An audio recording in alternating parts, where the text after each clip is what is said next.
Hi, I'm James P. Friel. And I'm Dean Holland. It's time to fasten your seatbelts, boys and girls. That's right. If you're an entrepreneur who's wanting to take your business to the next level and have a bit of fun while getting cutting-edge advice on your business, marketing, and sales, welcome to Just the Tips, arguably the best podcast in the entire world.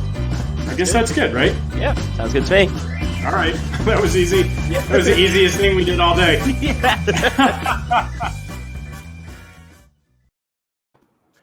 Hey, what's up, everybody? Welcome to another episode of Just the Tips. This is your host, James P. Friel. I am glad that you are here with us today.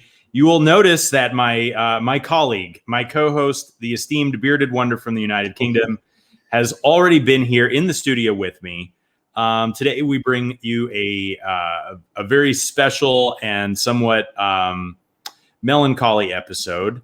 One of our good friends, guests of the show, we found out on Friday last week that he passed away. And so today we want to do a re-air of a very special episode that we had with Erik Stafford just about 3 years ago. You're going to want to listen to this, if not only for the wisdom that he shares, but as a way to remember a great man and a marketing legend. Yeah, definitely. I think as well with the subject of that episode, I want everybody not just to listen in at a tribute that we're doing here to remember Erik, but it really is a subject anyway that everyone's going to get so much value from still to this day. Ironically, this was an evergreen topic that will live on, and I think it's, we're privileged to have had the opportunity to actually have Erik as a guest on the show, and even more so privileged that now, in light of what happened, that we get to continue to share his message with everybody. Yeah, absolutely. I think, one of the great things about Erik and, what everybody's going to be able to listen to in a few minutes is his ability to connect with people. And I think that's why the news of his passing is, so far reaching. Like, I was on, social media the other day when the news first broke. And since then, it's just been an outpouring of love. And I think that's a testament to the work that he did, but he embedded that connection in his work. And what you'll hear on today's episode is really how Erik used empathy and story and understanding people to create a connection with brands and with other people. And so it's, I think it sort of feels like a full circle moment for this episode in some ways. Simply because the guy that created so many connections with so many other people is the guy who taught people how to create those connections as businesses and how to create experiences for your customers and things like that. So yeah, I totally agree with what you said, Dean, which is rare. I generally try not to agree with what you say because most of the time it's absolute rubbish. But today, somehow, you're managing to share a little bit of wisdom. I'm surprised by that, to be honest. Well, I like to keep you on your toes every now and then. Yeah. Well, good. Anything else that you want people to be on the lookout for on this episode here today? No, I think I want people to enjoy the show and listen into this show, but I would just also say, in light of, why we're doing this, that, I think if any of us could strive to do anything, that's to make a difference, A, whilst we're here and we have the opportunity to do that, why we're actually on this planet, but B, to be able to leave something behind that can continue to make an impact and make a difference to people. I don't think anyone could wish for anything more in life. And whilst, we never know when that day is coming, the one thing that I want everybody to do as a part of this tribute is to really, sit down and put yourself in a peaceful environment to actually listen to this show and, where applicable, do something with it. I think that would be the greatest tribute of all that we could ever do, is to pass on and continue to share the work and message and value from Erik, and for people to be able to continue to implement that to make a difference. I mean, what a great thing to be able to leave behind. So yeah, I'm really hopeful that everyone does that.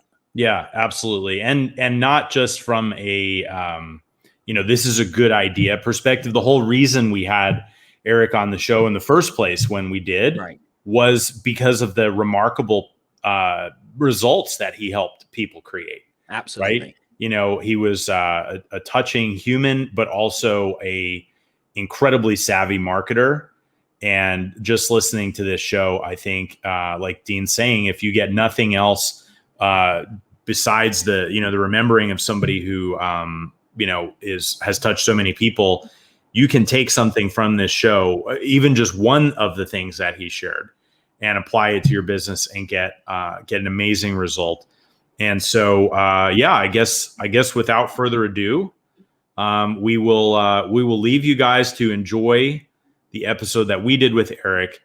And Erik, this trumpet is for you.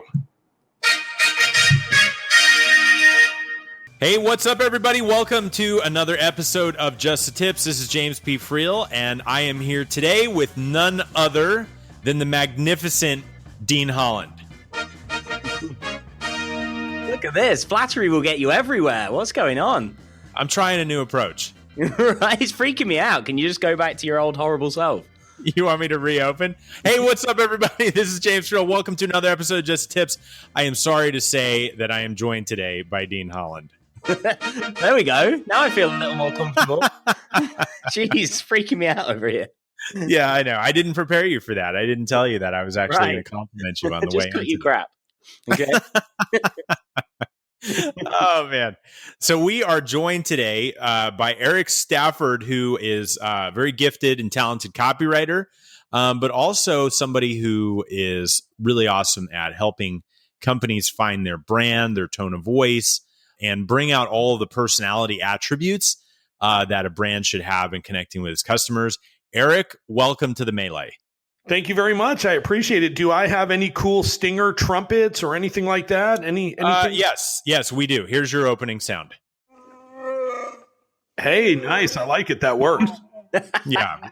Chewbacca will welcome you to the show. Hey, you're blessed, Erik. He must really like you. That's a special one that he didn't bring out very often. It's true. I will take it. I prefer trumpets, but I do love some Chewbacca, so I'm down. Yeah. Dean has actually gotten so spoiled that he insists when he walks into his office in the morning, his team is there waiting with trumpet fanfare to welcome him. And I know. They've had to widen the doors and hide to them so I can ride through on my noble steed. That's amazing. Do you have to give people any sort of bonus for doing that, like the putting up with Dean bonus? No, it's more of a you're lucky to give me this greeting kind of bonus.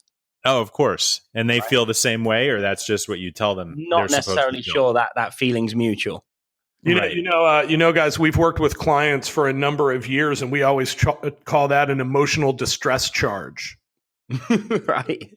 You tack that on to the bill at the end, an emotional distress charge. Yeah, on the itemized bill, it just says, and like it's 2x the actual service cost. So Erik, welcome, man. There's a couple things I really wanted to dig into when I heard you were coming on the show. One of the questions that I generally just like to ask to get a sense of where people came from is how did you get started in all this? In understanding brand and copy and all that sort of stuff? Well, it's very interesting, right? I think I sort of had sales and marketing in my blood. My grandfather was a Russian immigrant, came over and started a business in New York and then in Cleveland. And he was the sort of guy who would just sort of show up one day and tell his wife, my grandmother, Rebecca, hey, I bought a CIRCUS today. Right? Like he was amazing. One of those guys. Hey, I bought a leather store today because one of my tenants couldn't pay his rent. Right.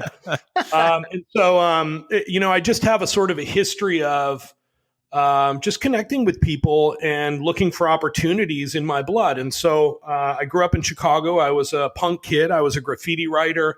And I started airbrushing jackets for gang members at a young age and realized that I could make a fair bit of money doing that. And just sort of always had my eye out for an opportunity to use my creative skills to make a buck. And majored in fine art in college and had several gallery shows, sold paintings, did commissions, until eventually one day my wife said, look, if you ever want to have kids and have a sort of more stable life, you need to look at moving towards the computer. And so I got into web design. I got into applying my creative skills, more digitally. And I just sort of had learned about marketing along the way as I went. And my wife was right. We do now have kids. Whether or not it's stable remains to be seen. It's still sort of up and down, but this is now my life. I'm a brand strategist and I'm a marketer, and I love what I do, and I can't really complain. Dean, can I ask you if it's okay? I know this is sort of breaking protocol here. Is it okay to play the trumpets for Erik's grandfather? I feel it's okay. Erik, can you please just say some words about your grandfather real quick? That's very cool, man. Thank you. Yeah, my grandfather was he was larger than life. He was one of those people who you just sort of wanted to be around. He always had something interesting happening. He was always doing what most people would consider to be strange things. He always brought home strangers and homeless people to share meals.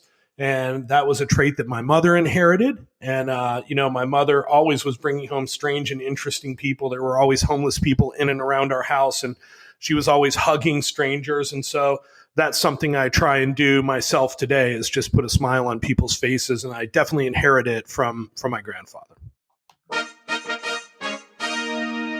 There we go. That is awesome. I clearly I have a little bit in common with him as well, because Dean is very strange. And that's one of the reasons that I decided to do the podcast. But you're lacking in the hugs. Sometimes I need a little more affection from you, I think. That's something that I'm going to work on in the new year. That'll be my next New Year's resolution. Dean, if you're riding a noble steed into your office every morning, you don't need more hugs. Yeah. It's something I need, I'm sure, but maybe you're right. Yeah, I think in the self-confidence department, Dean's doing just fine. He's riding into the office on his horse. He had them widen and heighten the doors, and his team is required to play a trumpet. I think he might be okay. I'm going to have to make that video one day of doing this. You need to come out of your shell a little bit. Yeah, you know what, Erik? I'm so glad you said that, because Dean is so quiet and so unassuming. It's sometimes difficult to remember that he's even here. Hey, I'm going to be quiet now, deliberately. So in all seriousness, Erik, obviously that influence from your grandfather, shaped the way that you saw the world and the things that you decided to get into and stuff like that.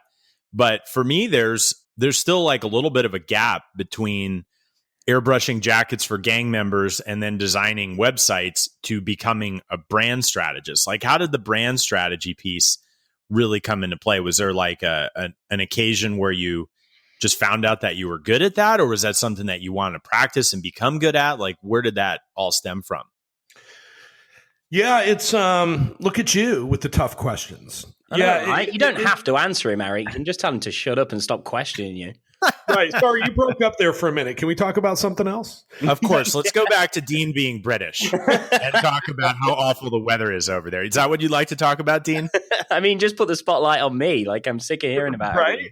No, I guess what it really comes down to, guys, is that I never really set out to be an entrepreneur. And I would guess that my grandfather, were he still around today, would probably say the same thing. It just sort of is something that happened accidentally. I just was sort of trying to navigate life and figure out ways that I could capitalize on my creative gifts and get results for people. Right. And so I majored in fine art. After college, I started learning the computer. I wound up working in an agency.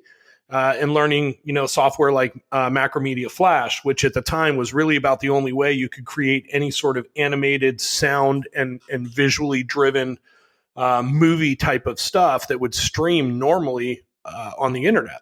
And so from there, I learned Dreamweaver. From there, I learned Photoshop, and I ended up with a skill set where I was able to create really pretty compelling web media. But the problem was that, I was working in a traditional agency setting. And what I was finding was that we were building a lot of really beautiful, ineffective marketing for people. We were basically building beautiful brochures that would sit on the internet and not do a lot. And so I started researching direct response marketing. I started really digging into old school experts like Eugene Schwartz and like Gary Halbert, and started learning more about how to touch on certain emotions, how to use story to drive action.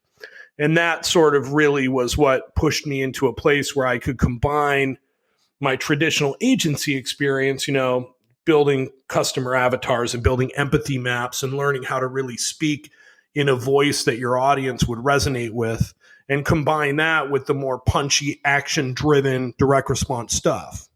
Does that make sense? Yeah, that makes total sense. I think it's always so fascinating to me how, people have similar opportunities, but then what they chase takes them in a totally different direction. And I think that's just so cool. So what is an empathy map? Right. So, we run several exercises with our clients when we take clients on board. And really a lot of those exercises start with a deep understanding of really who it is that you're trying to connect with, who your audience is. And I know that, there's plenty of marketers out there who talk about doing, customer research and finding your audience, right?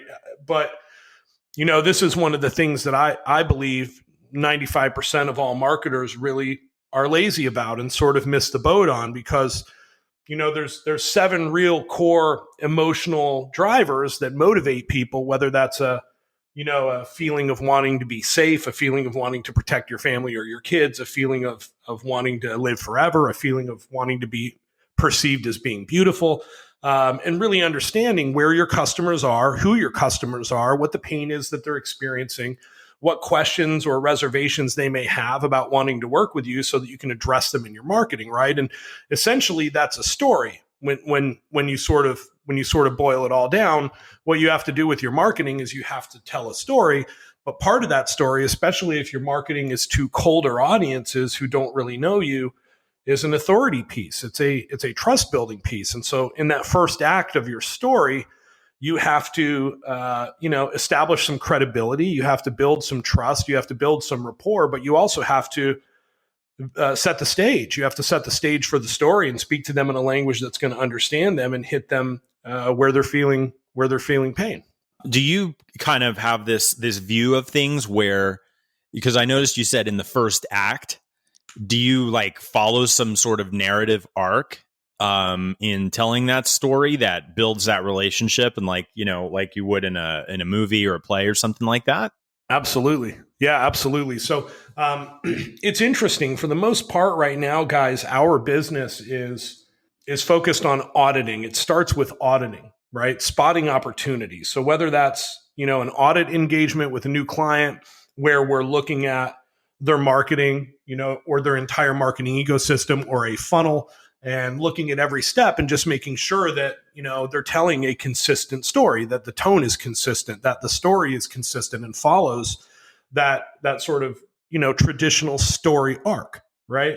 But what's interesting is that we've also done a lot of work lately helping agencies with their clients' creative. And when we started doing more and more work with agencies, we're doing a lot of work right now with a really well-known native ad agency called Reachfire Digital. And so for their clients, what we're doing is, I noticed that a lot of people talk about, top of funnel, middle of funnel, bottom of funnel, and, essentially common knowledge or, commonly accepted knowledge is that top of funnel is where you produce content that helps generate awareness to a problem, right? Or a product or a solution. So ebooks, reports, blog posts, right? And then middle of the funnel is where you would give your leads content that facilitates education, right? So webinars, testimonials, case studies, stuff like that, right? And then bottom of the funnel is content that facilitates conversion. So whether that's a free trial or scheduling a one-on-one consulting call or whatever that may look like, right? But what I found is that, good marketing shouldn't be tied to funnel steps or tofus or bofus or any of that. It should be tied to storytelling, in my opinion. And so we wanted to really run some tests to see if this would hold true, because this is sort of what I had perceived to be true. But suddenly I had found myself in a position where we were working with a lot of clients that had a significant ad spend. So we were able to actually really do some really good testing here, right? And so I started looking at how you might apply this tofu upside down triangle thing to a more traditional direct response formula, like, AIDA. I'm sure you guys are familiar with that, right? Like get someone's attention, generate interest and desire, and then get an action, right? Yep. And so, we started looking at how do we create content at the top of funnel, like in paid ads or whatever that may be, that's going to, as with tofu, it's going to generate, awareness to a problem or a product. But to me, what I find is that fits into that story arc, right? Relatable characters, problem and scenario setups, right? And then interest and desire, the second act, you dig deeper into the problem, you escalate the story, you relate the solution to your audience, right? And then the third act of that story, the action, right? Where you sort of, you produce content that facilitates conversion. So essentially what I was doing was, sort of trying to apply this 3-act story structure that's been used in Hollywood forever, and combine it with a sort of direct response formula that would be used to create a traditional sales page and apply it to, a funnel, basically, right? So, and I tell you what, man, when we started testing this, the results were ridiculous. Well, that's what I want. Yeah, that's what I want to hear. Right. Yeah, so we have a couple clients right now who, every client's KPIs are different. Everyone's got a different sort of metric that they want to hit. A lot of our clients, their main KPI is return on ad spend. They're really focused on their ROAS. And we had one client who came to us and his goal was a 300% ROAS, which is damn good, right? I mean, if you could get 150% ROAS, every $10 you spend, you're making 15. You would generally say, cool, how do I turn the fire hose open on this, right? Yeah. He wanted a 300% ROAS. And once we started applying these concepts, he's now, I don't know what it is today, but I know the last time I checked with him, he was at 466. Wow.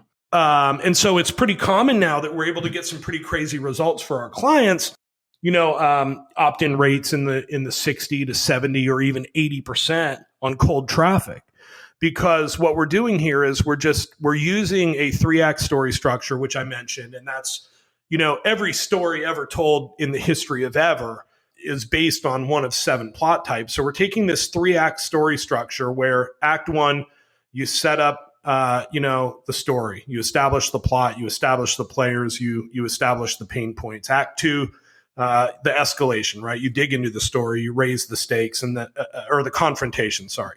And then act 3, the resolution, right? The happily ever after or the turning point or the solution or whatever that is. And when you take an arc like that builds drama, but also has a payoff at the end, and you apply one of the 7 basic plot types that everyone knows to that, suddenly people are really familiar. They may not know why they're familiar. They may not know why they're sucked into your story, but there's a method to this madness. This is Mark Twain. This is Star Wars. This is things that we're all familiar with and very comfortable with, right? So cool. So selfishly, I've got some questions about the mechanics of this. Sure. You don't normally struggle with that aspect, James, of being selfish, so I'd just jump in. And guys, sorry if I'm rambling, but I really love this stuff. And so you're asking me all the right questions. And I've had a lot of coffee and a lot of soccer this morning. So I'm just like rambly and fired up. Erik, just carry on. The more we listen to you, the less I have to hear of James. Are you in your pool right now, Erik? I am not in my pool. I'm in my office. I've got a neighbor who's this 80-year-old Jamaican guy. And I love him to bits. His wife always brings us mangoes. They're very cool people, but he's retired. And so he pretty much mows his lawn 6 times a day. And so I saw him out there fiddling with his lawnmower and I was like, yeah, I'm going to have to head inside for this one. All right. Cause I have it on good authority that you actually work from in your pool and your laptop is on the edge. It sounds like it's a very rough life being Erik Stafford. I do that. I won't lie. It's it's murderous hot down here in the summer, right? You guys used to live down here, so yeah, absolutely. So I think that's amazing. I was just curious if we were broadcasting from the pool. No, I apologize. We're not. Yeah. Thanks to your retired Jamaican neighbor. Winston. So back to the mechanics of this. I'm trying to, like, the concept and the theory makes total sense, and very, very cool way that you're approaching this. If I were going to set up an ad campaign where I'm thinking in act 1, 2, and 3, are those separate ads that then when people see them, we move people to other custom audiences? And I know this is like super low level detailed question, but I'm sort of curious how you execute that strategy. You know, it's different for every client, and it's different for every campaign, right? It really sort of depends on the marketing. It depends on the funnel, right? And so a lot of times what I'll see on Facebook, for example, is, you know, people are trying to produce one ad that basically explains who they are, why you need to listen to them, what they do, why that's important to you, and what you need to do next, which is just a hell of a lot to accomplish in one ad, right? Right. Especially while trying to remain compliant and while trying to keep your numbers from being upside down, right? Yeah. And so, you know, a lot of times what we'll do is we'll look at trying to split that message up. And so, you know, for example, a really good way of doing that might be maybe your initial ad is a CPM engagement piece that just asks a very particular audience a question. And the goal of that ad is to get interaction and get them thinking about a problem that they're having or an experience that they've had, and get them to engage, get them to like it, get them to share it, get them to comment on it. And then you could run a second ad that's, you know, expands upon that story and creates sort of a, you know, a little bit of drama and a little bit of escalation, and run that as a retargeting campaign just to people that have engaged in that first ad, right? So people traditionally view retargeting as something that you would only do to someone who's been to your website. But I just find that there's gaps in that story, right? We all click around the internet all day long without thinking about it. But in this case now, you're following up with someone. And this is very similar to what Todd Brown does with, you know, just, you know, sort of funneling different people into different sequences based on the actions that they're taking. It's not rocket science, but it does require more work, right? Does that make sense? Yeah, totally. And so a lot of times what we'll do is we'll look at scenarios like that. We'll look at retargeting campaigns. It's really more of an overall understanding of where there are gaps in marketing, right? And so, you know, I had mentioned story earlier, right? There's basically 7 plots that we are all super familiar with and super comfortable with. And one of those plots is overcoming the monster, right? And so when you think of that plot type, you might think of a movie like Jurassic Park or a movie like Jaws, right? I'm thinking about Dean's upcoming wedding and his fiance's plight in that whole situation. Yeah, I understand that. Yeah. That might be the hero's journey. Right. Which it could be. I don't know. I thought overcoming the monster was very appropriate for that one. Yes, I mean, that's a very common story that we're all really familiar with, right? And so in a story like that, if you were to apply that to marketing, maybe the monster, you know, the antagonist is a person or an organization like AT&T, right? Or Big Pharma. Yeah.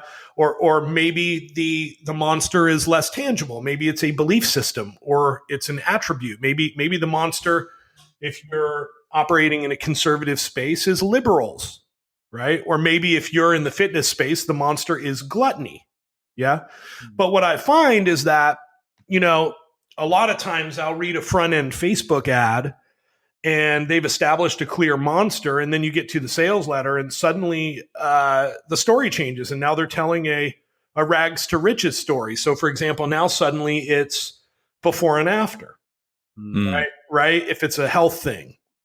Yeah. Does that make sense? And so when you start flip-flopping back and forth between tone and between, you know, visual aspects, fonts, between colors, between, you know, colloquialisms and copy, and when you start flip-flopping back and forth between your plot type and your emotion that you're trying to hit on, people dip out. Right. They're like, what the hell is this shit? Yeah.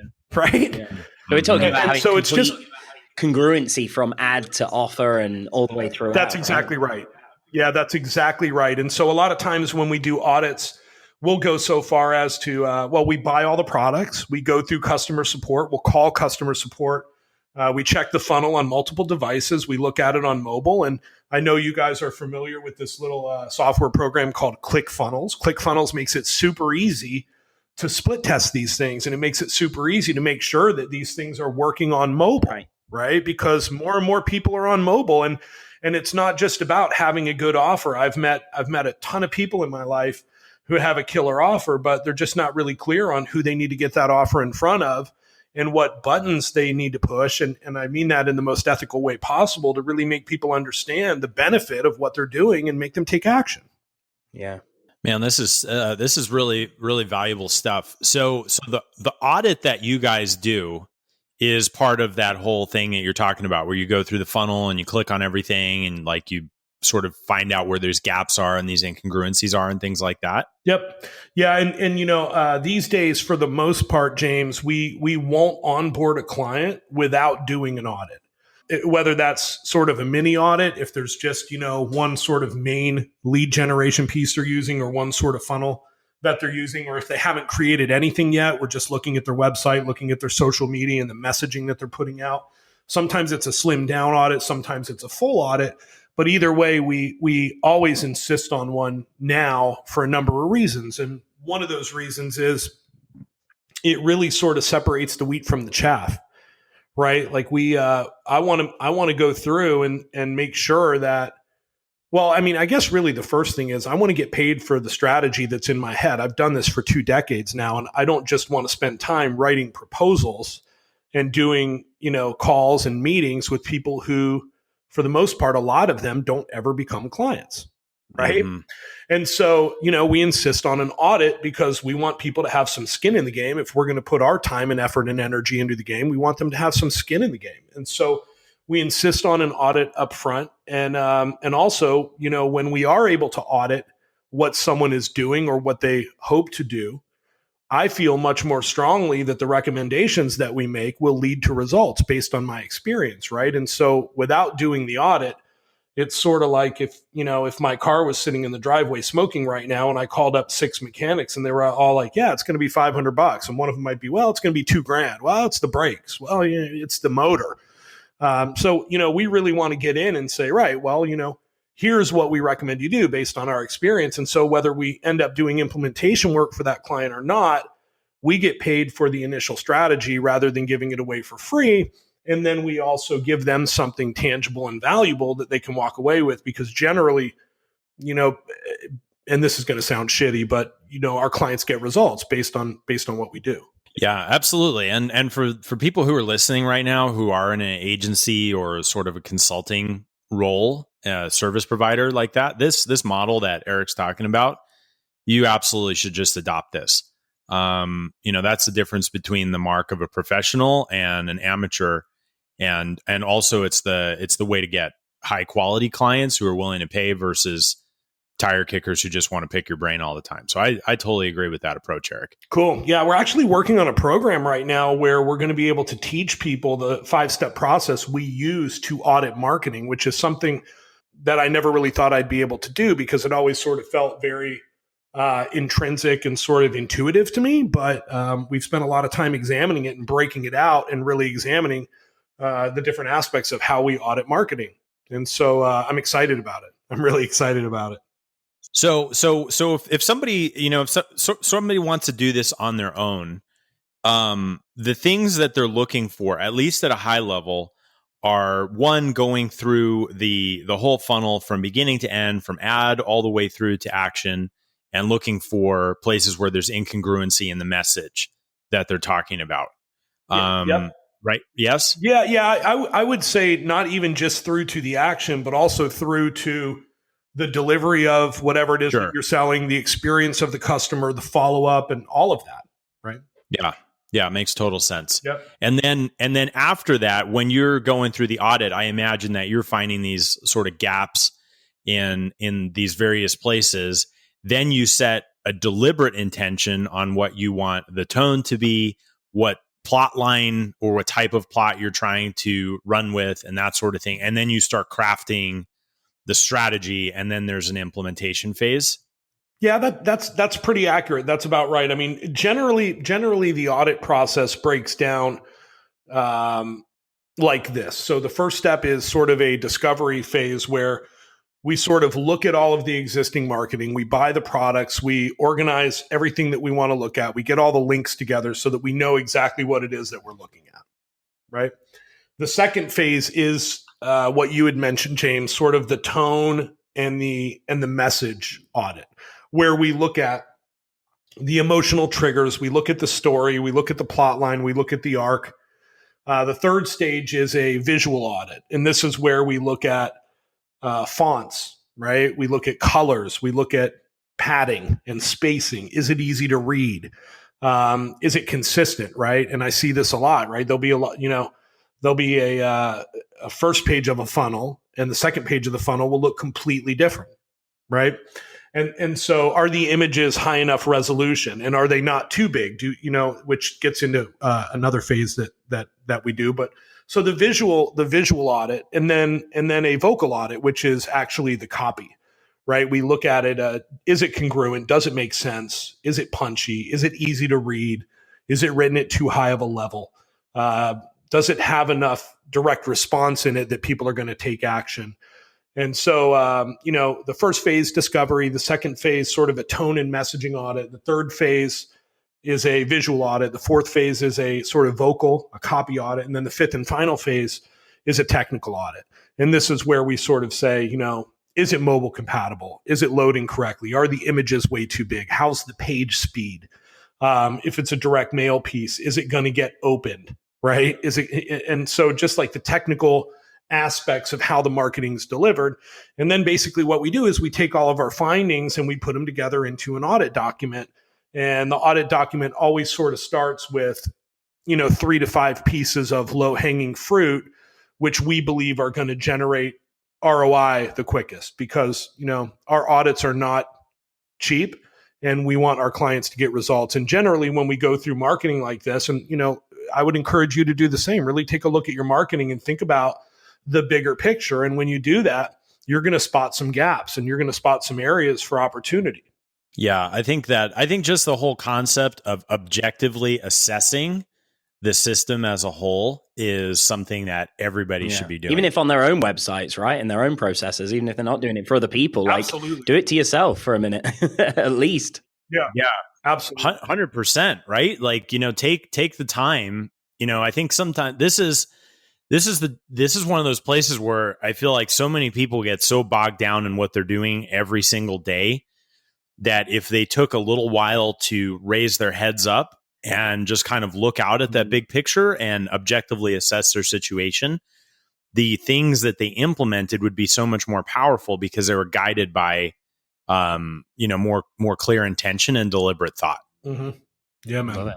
Yeah, very, very, very cool. And then this whole concept of the Act 1, 2, 3 thing, I think is really, really interesting as you take people along that journey. What are your thoughts? Yeah, on that, Dean? I think it's amazing. I tell you, one of the things sort of I love to take notes when I'm doing these shows, just for selfish reasons as well.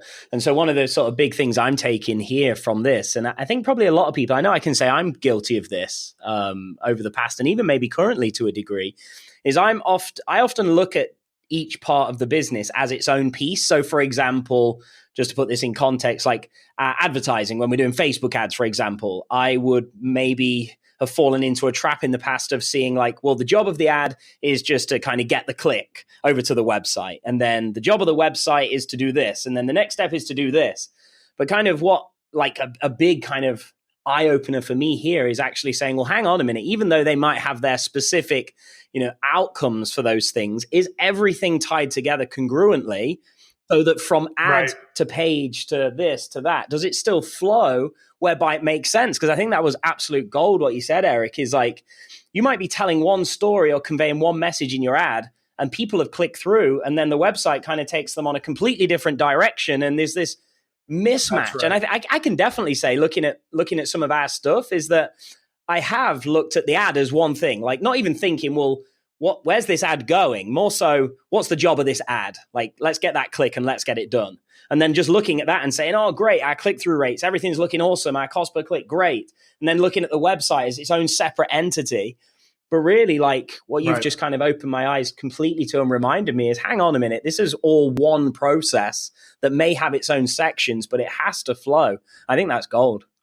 Yeah. That's really perceptive of you to sort of highlight and pull that out of our conversation, Dean. And we've worked with a lot of entrepreneurs, and what we find is that really, really, really successful entrepreneurs, that they're smart enough to hire not sort of yes men who are going to make them feel like they're riding a noble steed through a tall doorway, but they're hiring the best of the best, right? And so they're hiring the best Facebook ads agency they can find. They're hiring the best copywriters they can find. They're hiring the best email marketers and page builders that they can find.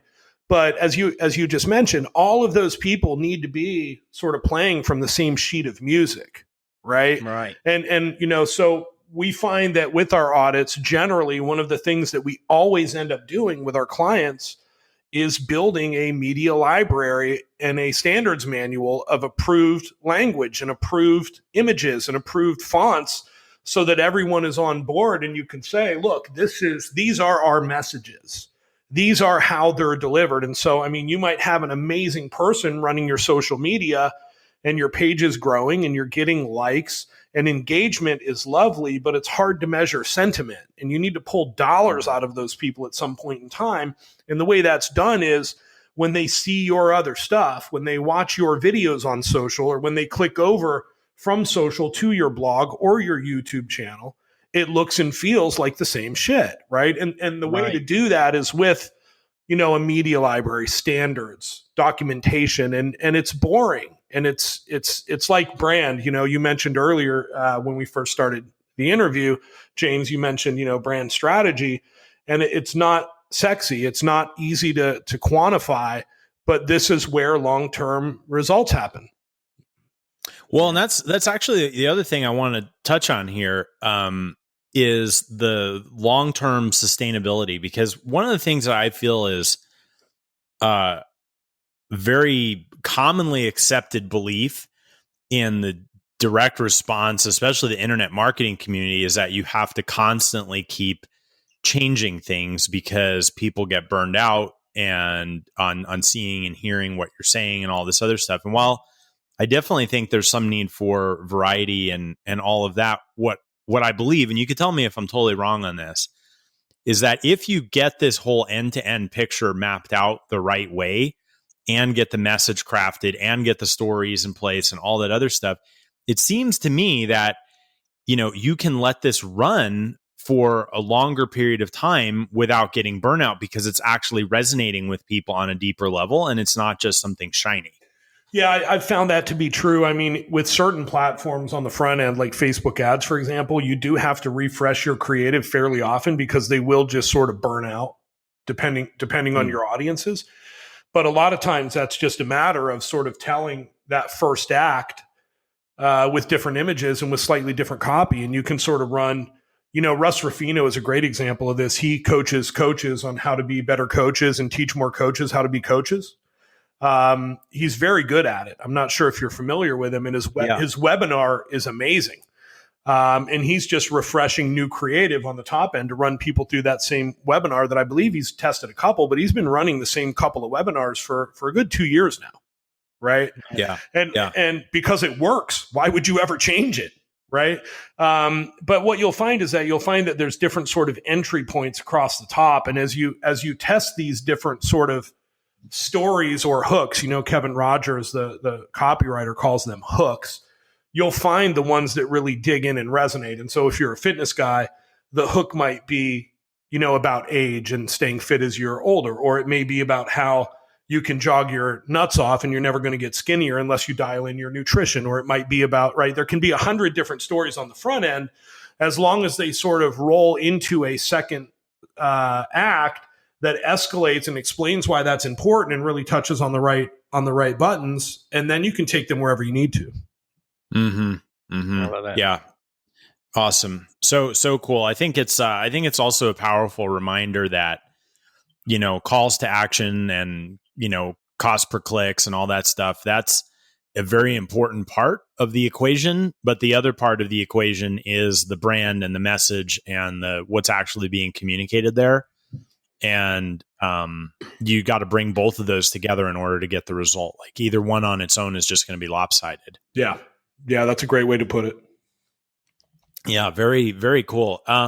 So Erik, if people wanted an audit from you guys, is there, do you guys have openings for that? Or is it sort of just you were teasing and tantalizing us with the idea of that?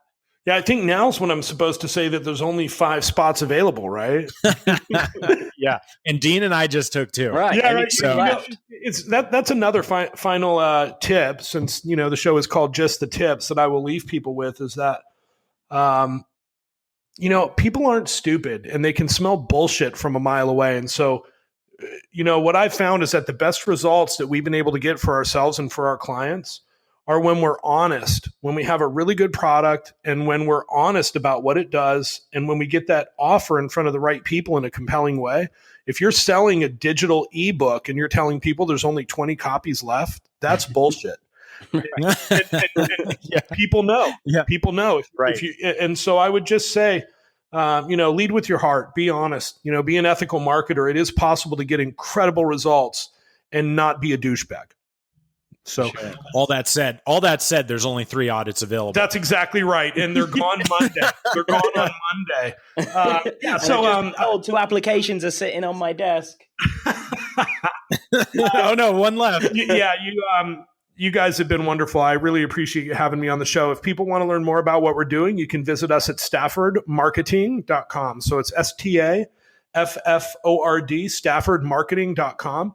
And I tell you what, with your permission, guys, if it's cool, anyone that heads over to the website and sends me a message, I'm more than happy to send you over one of the 1-page audit checklist sheets that we use when we do audits. So you can print it out. And whether you're looking at a Facebook ad or whether you're looking at a squeeze page or a sales page or whatever, you can just sort of go down that sheet and you can check things off. And so is it cool if I give folks that? I think it would be more than cool. I appreciate that offer. I think that's super generous. Awesome. Cool. Yeah. So head on over to staffordmarketing.com and send me a message, or, just send me a message on Facebook. I'm on Facebook pretty often. And since you guys, follow the show and love the show, then I'll make sure that you get a copy of it. That's awesome. Cool. Dean, what do you think he would have said if I was like, no, Erik, that's not cool at all? I think I would have shut you down, let alone Erik. Well, we could always just cut. Let's start over. Right. Yeah, let's take it from the top. Hey, welcome to the show, everybody. Well, this has been amazing, Erik. Right. Thanks so much. I've thoroughly enjoyed the conversation. Any parting thoughts from you, Dean? I think it's just been awesome. I pretty much just covered my biggest takeaway, but I think it's testament to you, Erik, and all the value you've dropped. The fact that this is probably one of, if not the longest podcast episode we've had. James, do you think? Yeah, it's true. And I think that's just testament to the fact there was just so much gold coming. So thank you so much. It's been amazing. Wow, I appreciate that. I was looking at the time and I was like, are they going to cut out the trumpets or what? What's going on here? Right. Yeah, they'll slice and dice a few things out. Mostly they just cut Dean out because he never shuts up, right? Right. Yeah, exactly. I mean, just one good thing today, so you got to leave that in. We'll leave the one good thing in. Hey, all joking aside, guys, I am a huge fan of the show and I really appreciate you inviting me to be on. Absolutely. Well, thanks so much for being here, Erik. Thank you guys to all of our listeners. For those of you who want to take Erik up on his offer and get that the one sheet that they use for audits, just head over to staffordmarketing.com and you'll get hooked up with that. And continue to subscribe and tell your friends about the show. We appreciate you guys. Until next time, this is James P. Friel signing off with my co-host, Mr. Dean Holland. Thanks for tuning in to Just the Tips, where we believe business should be profitable and fun. For show notes, links, and other information on our guests, visit justthetipsshow.com. For more information on how to connect with Dean Holland, visit deanholland.com. And if you'd like to go from being a hustling entrepreneur to an effective CEO, capable of running your company without being stuck in the day-to-day, visit me for free training and resources at jamespfriel.com. Our theme music is Happy Happy Game Show by Kevin MacLeod. Licensed under Creative Commons by Attribution 3.0 license.